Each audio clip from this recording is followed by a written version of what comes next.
ए भाई बहुत गाना है भाई, अगर नाच के अगर थाइक नहीं गेला नहीं तो हमारा नाम अर्जुन लकड़ा नहीं। ठीक एखा चली धीरे धीरे।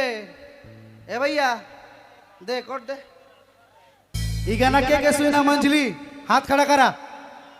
क्या बात क्या बात। हमरे मैंने कवर बना ही गाना के, लेकिन उधर में एक अंतरा जोड़ी, एक अंतरा हमरे मन खुद आज बनाबो कने कने देखा रे। हाँ ए रे मंझली तोर डंडा ही लेला और लटक मटक चलिसला मोर जिया डोलेला। ओ मागो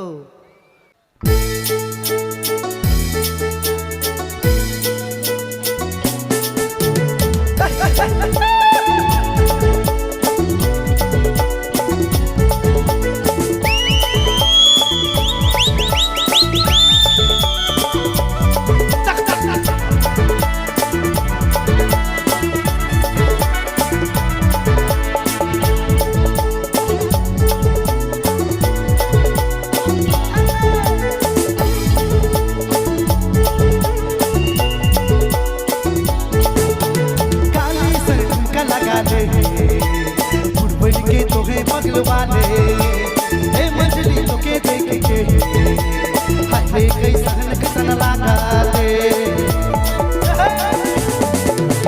काले सर तुमका लगा ले बुलबुल के तो है बगल वाले ए मंजली तो के देख के हाय कैसन कैसन लागा दे चमकेला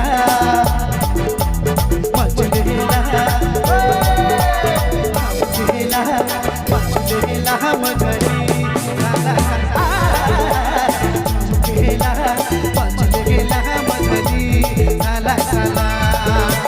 ऐसा नाचिला मंजली गीला गोटा नगमा झाले।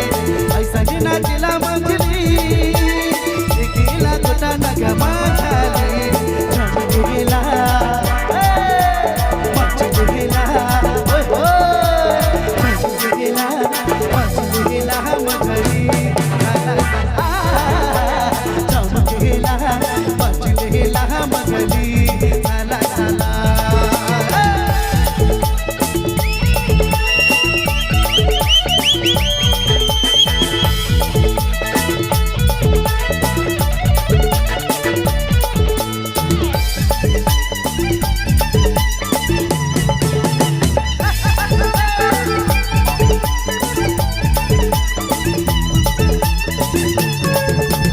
मंजली तोर लचके कमरिया हाथे गजब दिखेला। दरिया खुला देश तो हाथे पागल मुके करेला। मंजली तोर लचके कमरिया हाथे गजब दिखेला। दरिया खुला देश तो हाथे पागल मुके करेला। चमकेला मचलेला चमकेला मचलेला मंजली चमकेला मचलेला मंजली साला साला।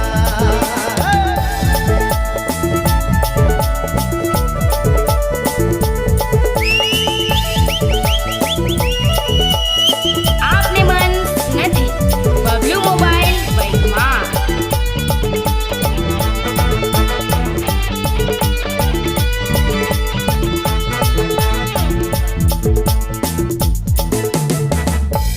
ठीक हो 1 2 3 स्टार्ट।